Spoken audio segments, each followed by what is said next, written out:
बढ़ेंगे next topic की तरफ। अब देखिए एक्सरसाइज 1.2 पे जाने से पहले कुछ कुछ ऐसे पॉइंट्स है जो आपको पता होने चाहिए। ओके, अब जैसे इसमें सबसे पहला है एम्प्टी सेट। एम्प्टी से ही समझ में आ रहा होगा, खाली मतलब कुछ नहीं है उसमें। तो क्या बोल रखा है, a set which does not contain any element, जिसके पास कोई भी एलिमेंट नहीं होते हैं उसको हम एम्प्टी सेट बोलते हैं, या फिर वॉइड सेट बोल सकते हैं, या फिर नल सेट उसको बोल सकते हैं। और उसको ऐसे दिखाया जाता है, ये देखिए ये क्या रिप्रेजेंट करता है, सेट रिप्रेजेंट करता है, और अंदर कुछ है ही नहीं। क्यों? क्योंकि एम्प्टी है। और इसी को ही हम लोग इस वे में भी दिखाते हैं, जो फाई का सिंबल है, दिस इज फाई, राइट। उसको ऐसे भी हम लोग दिखा सकते हैं। जब आप फाई लिख रहे होते हैं तो आपको ऐसा ब्रैकेट लगाने का जरूरत नहीं है, ये करली ब्रैकेट लगाने का आपको जरूरत नहीं है। अब देखिए एग्जांपल क्या है इसका, जैसे कोई बोले a set of month containing 32 days, a set of month containing 32 days. अब साल भर में जो आपके पास 12 महीने होते हैं, ऐसा कौन सा महीना है जिसमें 32 दिन होते हैं? कोई नहीं है। तो अगर आप एक सेट बनाने जाएंगे तो कोई भी नहीं आएगा उसके अंदर, so that is an empty set. एक और एग्जांपल, जैसे कोई अगर बोले a set of odd natural number which are divisible by 2, एक सेट है ऑड नेचुरल नंबर का जो 2 से डिविजिबल है। तो भाई कोई ऐसा नेचुरल नंबर नहीं है जो 2 से डिविजिबल हो, इसलिए ये क्या कहलाएगा, एक एम्प्टी सेट। इसे कोई वॉइड सेट भी बोला जाता है और इसी को नल सेट भी बोला जाता है। एक बच्चों ध्यान में रखना, एम्प्टी सेट दिखाने के लिए आपने अगर करली ब्रैकेट डाला तो अंदर कुछ नहीं लिखना है, लेकिन अगर उसी को एम्प्टी सेट दिखाने के लिए आपने फाई डाला तो करली ब्रैकेट डालने की जरूरत नहीं है, क्योंकि फाई अपने आप में एक सेट है। This is a set. किस टाइप का सेट है ये? Empty set. This is an empty set, कुछ नहीं है, ठीक है। उसके बाद singleton set. A set consist of a single element, जिसके पास एक सिंगल एलिमेंट हो उसे कहा जाता है singleton set. For an example, कोई अगर बोले साल का वो महीने का सेट जिसमें लेस देन 30 डेज हो, साल के वो महीनों का सेट जिसमें लेस देन 30 डेज हो, और आपको पता है कि ओनली फरवरी ही है जो 30 डेज से कम है, बाकी सब 30 या 30 से ऊपर है। तो यहां पर जो आपका आंसर निकल के आएगा वो एक ही निकल के आएगा, तो दैट इज सिंगलटन, राइट। एक और एग्जांपल, जैसे कोई अगर आपको बोले a set of even prime number, तो इवन प्राइम नंबर आपके पास एक ही है, 2, तो सिंगलटन सेट है, राइट। तो यहाँ पे कैसे लिखेंगे सिंगलटन सेट को? अगेन सेट कैसे रिप्रेजेंट करते हैं, कर्ली ब्रैकेट। तो जैसे फेब मंथ है जिसमें लेस देन 30 डेज है, तो इस वे में लिखेंगे सिंगलटन सेट, देखो एक ही एलिमेंट। सिमिलरली जैसे अभी आपको एग्जांपल दिया इवन प्राइम नंबर का, दैट इज 2, तो ये सिंगलटन सेट है जिसमें एक ही एलिमेंट हो।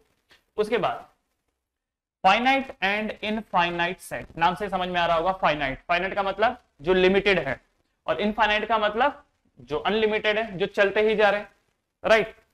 अब जैसे कोई बोले यहीं पर ही कि साल के 12 महीनों का सेट है वो, तो फाइनाइट है, जनवरी से लेकर दिसंबर तक 12 ही आएंगे, फाइनाइट है। लेकिन अगर यही कोई बोलता है कि ऑड नेचुरल नंबर, अब यार ये नेचुरल नंबर है, ये तो कितने भी जा सकते हैं, तो ये क्या कहलाएगा, इनफाइनाइट कहलाएगा। उसके बाद equal set. Equal set, two set A and B are said to be equal if every element of A is also an element of B, और vice versa।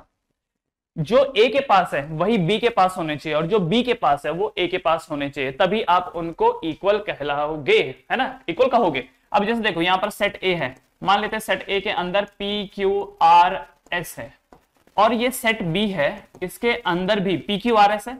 चलो ऑर्डर चेंज कर देते हैं, पहले Q कर देते हैं, फिर P कर देते हैं, पहले S कर देते हैं, फिर R कर देते हैं। तो अगर आप नोटिस करेंगे तो A के पास भी P है, B के पास भी है, A के पास Q है, B के पास भी है, A के पास R है, B के पास भी है, और A के पास S है तो B के पास भी S है। तो यहां पर ये जो दोनों सेट हैं, these set are equal, these are equal set, okay.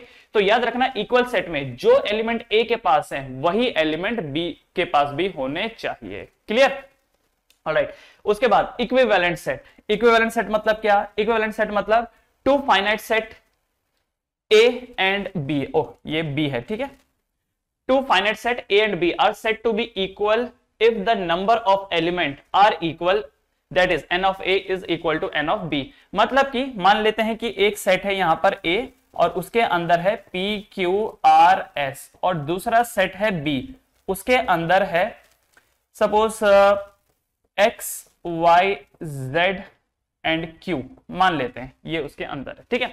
अब आप एक चीज नोटिस कीजिए, जो A के पास है वो B के पास नहीं है, लेकिन जितने एलिमेंट A के पास है उतने B के पास भी हैं। तो ऐसे में ये दोनों इक्वल तो नहीं है, लेकिन वो इक्विवेलेंट है। तो जितने नंबर ऑफ एलिमेंट ए के पास हैं, ध्यान से देखिएगा, जितने नंबर ऑफ एलिमेंट ए के पास हैं उतने ही नंबर ऑफ एलिमेंट बी के पास भी होने चाहिए, तो हम उनको इक्विवेलेंट बोल सकते हैं। क्लियर बच्चे लोग, उनको हम क्या बोल सकते हैं, इक्विवेलेंट। तो बच्चे लोग समझ में आ गया आपको कि इक्विवेलेंट सेट क्या होता है। तो equivalent set, two finite set A and B are said to be equal, oh sorry, ये जो इक्वल नहीं है ये इक्विवेलेंट है, ठीक है, इसे ध्यान रखना, दिस इज इक्विवेलेंट, क्योंकि हम बात इक्विवेलेंट की कर रहे हैं, प्रिंटिंग मिस्टेक है वो। Two finite set A and B are said to be equivalent if the number of element are equal. यहां पर एलिमेंट क्या है उससे फर्क नहीं पड़ता, इक्वल होने चाहिए। इसके पास 4 हैं तो इसके पास भी 4 होने चाहिए, इसके पास अगर 2 हैं तो इसके पास भी 2, इसके पास 3 तो इसके पास भी 3, राइट। तो क्या क्या पढ़ा हमने, एम्प्टी सेट जिसके अंदर कुछ भी नहीं है, सिंगलटन सेट जिसके अंदर एक ही एलिमेंट है, फाइनाइट सेट जिसके पास लिमिटेड नंबर ऑफ एलिमेंट है, इनफाइनाइट सेट जिसके पास इनफाइनाइट नंबर ऑफ एलिमेंट है, इक्वल सेट, दो ऐसे सेट, दो या दो से ज्यादा ऐसे सेट जिसके नंबर ऑफ एलिमेंट सेम है। अब जब मैं कहता हूं नंबर ऑफ एलिमेंट सेम है तो इसका मतलब पहले वाले के पास अगर 1 है तो दूसरे वाले के पास भी 1 होगा, पहले के पास 2 तो दूसरे वाले के पास 2, पहले के पास 10 तो दूसरे वाले के पास भी 10।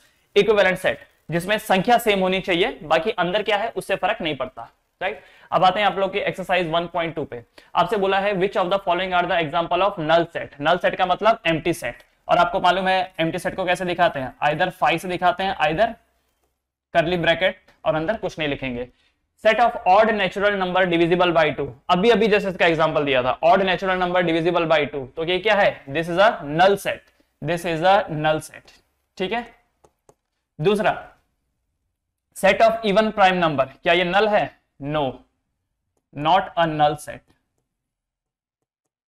ओके। तीसरा, x is such that x is a natural number, x smaller than 5 and x greater than 7। अब आप एक चीज समझिए, ये एक नंबर लाइन है मेरे पास, यहां पर आता है 5 और यहां पर आता है 7। वो आपसे कह रहे हैं कि ऐसा नेचुरल नंबर बताइए जो 5 से छोटा हो, मतलब कि इस तरफ आपको जाना है, और 7 से बड़ा हो, इस तरफ आपको जाना है। तो ऐसा कौन सा नंबर है जो 5 से छोटा है, 7 से बड़ा है, कौन सा नंबर है ऐसा? ऐसा कोई नहीं है। हाँ, लेकिन अगर उल्टा होता कि एक ऐसा नंबर बताओ नेचुरल नंबर जो 5 से बड़ा हो और 7 से छोटा हो, तो हम बोल सकते थे 6 है।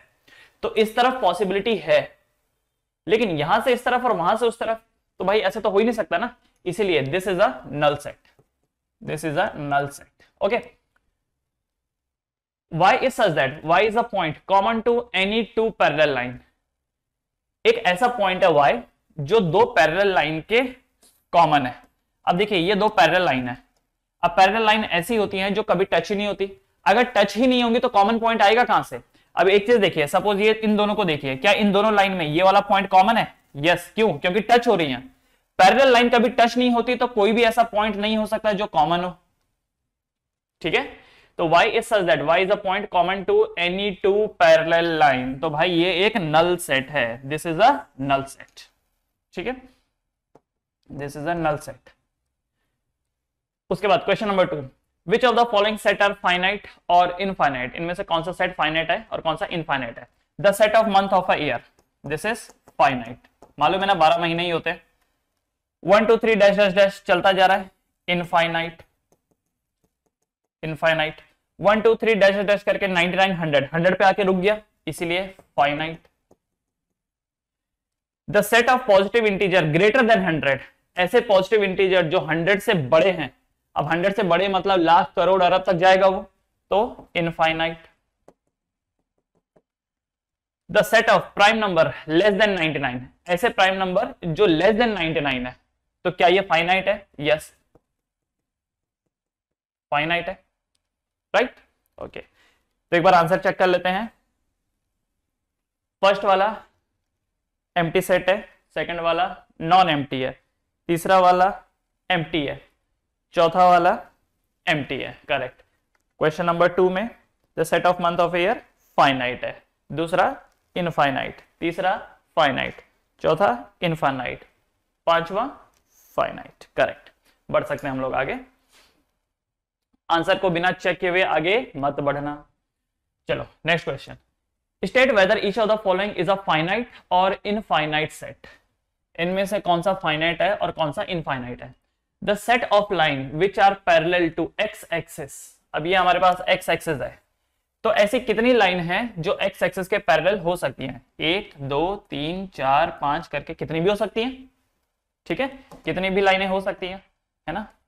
तो इसीलिए इसका जो आंसर होगा वो क्या होगा? इनफाइनाइट, क्योंकि एक्स एक्सिस से पैरेलल कितनी भी लाइनें हो सकती है, ऊपर भी हो सकती है और नीचे भी हो सकती है, ठीक है। उसके बाद the set of letter in English alphabet, तो मुझे बताइए इंग्लिश अल्फाबेट में जो लेटर्स हैं वो फाइनाइट है? बिल्कुल है। So this is finite. The set of numbers which are multiple of 5, 5 के मल्टीपल कितने नंबर हैं? कितने हैं? 5 10 15 20, infinite, right. So this is infinite. उसके बाद the set of animal living on the earth, इस वक्त अर्थ पे कितने जानवर मौजूद हैं, क्या वो फाइनाइट है? डेफिनेटली फाइनाइट है, भले ही लार्ज नंबर है उनका, बहुत ज्यादा है, लेकिन फाइनाइट है, ठीक है, फाइनाइट है। अब यहां पर कई लोगों के दिमाग में आता है कि बट सर कुछ पैदा हो रहे हैं कुछ मर रहे हैं तो फाइनाइट कहां से होगा, ये तो इनफाइनाइट हुआ ना। देखो बहुत ही बड़ी संख्या है। मान लो इस मोमेंट पे, मैं जिस मोमेंट पे अभी बोल रहा हूं, इस मोमेंट पे आपने गूगल मैप से फोटो ले ली अर्थ की और फिर आपने जानवरों को काउंट करना शुरू किया, 1 2 3 4 1 2 3 4, आएगी संख्या, बहुत बड़ी संख्या आएगी, लेकिन जो भी संख्या होगी वो लिमिटेड होगी ना। इनफाइनाइट मतलब वो जिसको गिना ना जा सके, जो बढ़ता ही जा रहा है बढ़ता ही जा रहा है, उसको बोल सकते हैं हम लोग इनफाइनाइट। जैसे एक टॉर्च लिया आपने, टॉर्च से रोशनी मारी, अब वो रोशनी कहां तक जा रही है? वो बढ़ती जा रही है बढ़ती जा रही है आगे तक, तो वो हम बोल सकते हैं कि इनफाइनाइट दूर तक जा रही है, क्योंकि हमें नहीं पता, एकदम बहुत चलते जा रही है। लेकिन जानवर जो है इस धरती पे वो फाइनाइट है। जैसे सेंसस रिपोर्ट आती है, जनगणना, जनगणना इंसानों की होती है, जैसे अभी इस देश में 135 करोड़ लोग हैं, जानवरों की अगर जनगणना होने लगेगी तो उनकी भी तो एक फाइनाइट वैल्यू आएगी, ठीक है। तो this is the finite. The set of circle passing through the origin 0 0, ये सर्कल है, ये सॉरी ये एक्सेस है और दिस इज 0 0। तो आपको बोल रखा है ऐसे कितने सर्कल हैं जो 0 0 से पास हो सकते हैं। ये देखिए, क्या ये सर्कल 0 0 से पास हो रहा है? क्या ये वाला सर्कल 0 0 से पास हो रहा है? क्या ये वाला सर्कल भी 0 0 से? क्या ये वाला सर्कल भी 0 0 से? ऐसा कितना प्रोड्यूस कर सकते हो? इनफाइनाइट, इनफाइनाइट सर्कल हम बना सकते हैं, ठीक है। तो चलिए एक बार इसके आंसर चेक कर लेते हैं। पहले वाले का आंसर इनफाइनाइट है, दूसरे का आंसर फाइनाइट है, तीसरे का आंसर इनफाइनाइट है, चौथे का आंसर चौथा the set of the set of animal living on the earth finite है, पांचवा the set of circle infinite है, ठीक है। Infinite, finite, infinite, finite, finite, correct, ठीक है। बढ़े आगे बढ़ते हैं। ओके, सवाल है यहां पे, in the following state whether A is equal to B, आपको बताना है कि क्या ए बी के बराबर है या नहीं है। तो दो सेट कब इक्वल होते हैं? जब उनके एलिमेंट सेम होने चाहिए, ठीक है। पहला वाला सेट ए है, उसके एलिमेंट है A B C D, set B है, उसके एलिमेंट है डी सी बी ए दोनों के पास है, बी दोनों के पास है, सी दोनों के पास है, डी दोनों के पास है। तो क्या ये दोनों इक्वल है? Yes, they are equal set. तो फर्स्ट वाला क्या है? इक्वल है, फर्स्ट वाला इक्वल है। दूसरा ए है 4 8 12 16, बी 4 8 16 18, ओके, यहां पर प्रॉब्लम है, इसके पास 18 है और इसके पास 12 है ना, बाकी सब चीजें सेम है, इसीलिए ये इक्वल नहीं है, ठीक है ना, unequal set, these are unequal set. तीसरा set A 2 4 6 8 10, x is such that x is a positive even integer where x is smaller than equal to 10। अब देखो ये उन्होंने सेट बिल्डर फॉर्म में दे रखा है, अगर इसका सॉल्यूशन निकालो positive even integer less than equal to 10, तो इसका आंसर क्या आएगा सेट बी का? तो इसका आंसर आएगा 2 4 6 8 एंड 10। देखो 10 को मिला करके है, याद रखना ये 10 को मिला करके है, तो 2 4 6 8 10, तो इस वे में ये जाएगा। तो देखो 2 4 6 8 10, 2 4 6 8 10, इसका मतलब है ये इक्वल है, right. So this is equal. उसके बाद fourth number A, set A x is such that x is a multiple of 10, तो 10 का मल्टीपल क्या होगा? तो 10 का मल्टीपल होगा 10 20 30 40, है कि नहीं, यही होंगे एंड सो ऑन। जबकि ये 10 15 20, तो ये इक्वल नहीं है, सो ये अनइक्वल होएगा। Clear? Equal unequal equal unequal. तो एक बार चेक कर लेते हैं आंसर पीछे से। पहला वाला इक्वल सेट है, दूसरा अनइक्वल, तीसरा इक्वल एंड चौथा अनइक्वल सेट। Clear everyone? चलिए बढ़े आगे। Question number 5, are the following pair of set equal, give reason. तो भाई हाँ, are the following pair of set equal, give reason. पहला क्या है? सेट ए है 2 3, ठीक है। सेट बी है x such that x is a solution of x square plus 5x plus 6। अब ये तो सामने वाले ने आपको रोस्टर फॉर्म में दे दिया और ये सेट बिल्डर फॉर्म में दे दिया। तो सबसे पहले क्या करो, इस सेट बिल्डर फॉर्म को आप रोस्टर फॉर्म में चेंज करो। तो कैसे चेंज करेंगे? देखो, x square plus 5x plus 6 is equal to 0। Splitting the middle term कर सकते हैं सच दैट 5x को तोड़ो कि उन दोनों का मल्टीपल 6x स्क्वायर आ जाए और ऐड करने के बाद 5x। तो 3x plus 2x plus 6 equal to 0। तो इन दोनों में से x कॉमन ले सकते हैं, तो अंदर क्या आ जाएगा? x plus 3। और इसमें 2 कॉमन ले सकते हैं, अंदर क्या आ जाएगा? x plus 3 equal to 0। मतलब एक आएगा x प्लस 3 और एक आएगा x प्लस 2 इक्वल टू 0। मतलब कि x equal to -3 and x equal to -2। तो यहां पर इसके जो बन रहे हैं b के जो एलिमेंट्स बन रहे हैं वो -3 एंड -2 बन रहे हैं, राइट। जबकि a के क्या है? 2 एंड 3, इसके क्या बने? -3 एंड -2। इसका मतलब ये इक्वल नहीं है, ठीक है। तो यहां पे मैं लिख देता हूं not equal, these are not equal, ये इक्वल नहीं है।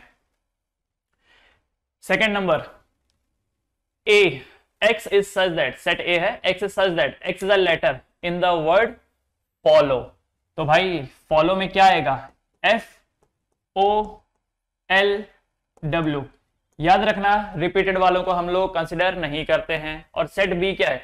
WOLF। देखो WOLF, तो क्या ये दोनों इक्वल हैं? यस, इक्वल हैं। So these are equal set. तो पहला वाला नॉट इक्वल है, ये दूसरा वाला इक्वल है, ठीक है। Question number 6, from the set given below select equal set. इनमें से आपको इक्वल सेट को सेलेक्ट करना है। ये मैं मिटा देता हूं, इक्वल सेट को सेलेक्ट करना है। सेट ए है 2 4 8 12, कहीं और दिख रहा है? 2 4 8 12, 2 4 8 12 कहीं नहीं दिख रहा, तो मतलब ए किसी के साथ है ही नहीं जुड़ा हुआ। बी 1 2 3 4, 1 2 3 4 और कहीं दिख रहा है? 1 1 2 3 4, यस। मुझे बी एंड डी इक्वल दिखाई दे रहा है, तो एक ऑप्शन मुझे मिला, set B is equal to set D, ठीक है, ओके। उसके बाद 4 8 12 14, 4 8 12 14 कहीं दिखाई दे रहा है? नहीं दिखाई दे रहा, मतलब ये सी का भी कहीं कनेक्शन नहीं है। ई -1 1, कहीं और -1 1 दिख रहा है? -1 1, यस। तो इसका मतलब ई एंड जी इक्वल हैं, ई इज इक्वल टू जी। ये मत बोलना सर ये -1 1 है और ये 1 -1 है, हम कोऑर्डिनेट ज्योमेट्री नहीं पढ़ रहे हैं, क्योंकि कोऑर्डिनेट ज्योमेट्री अलग होता था। कोऑर्डिनेट ज्योमेट्री के पहले वाला एक्स एक्सिस को रिप्रेजेंट करता था और कॉमा के बाद वाला वाई को। ये कोऑर्डिनेट ज्योमेट्री नहीं है, ये एलिमेंट्स है, ये एलिमेंट्स है, ठीक है। अगर कोई बच्चा बोलता है कि मेरे पास पियानो है और मेरे पास साइकिल है, और दूसरा बच्चा बोलता है मेरे पास साइकिल और पियानो है, तो मतलब इक्वल ही हुए ना। अब कोई पियानो पहले बोले या कोई साइकिल पहले बोले, बात तो एक ही, क्योंकि यहाँ एलिमेंट्स की बात हो रही है। कौन पहले किसको बोला उसे मतलब नहीं है। कोई बोलता है ना रोटी कपड़ा मकान, कोई मकान रोटी कपड़ा बोले तो बात तो वही है। तो ई और जी सेम है। अच्छा एफ वाला देखो 0 है, कहीं पे मैच नहीं कर रहा, H 0 1 कहीं मैच नहीं कर रहा। तो मुझे यहाँ पे जो दो ऑप्शन दिखाई दे रहे हैं वो बी एंड डी इक्वल दिखाई दे रहे हैं, ई एंड जी दिखाई दे रहे हैं, ठीक है। तो चलिए एक बार आंसर चेक करके फिर आगे बढ़ते हैं। तो फर्स्ट वाला क्या है? Not equal, correct, not equal. Second वाला equal set, right. And sixth वाले क्वेश्चन का जो आंसर है बी और डी सेम है, बी और डी सेम है, ई एंड जी सेम है, करेक्ट।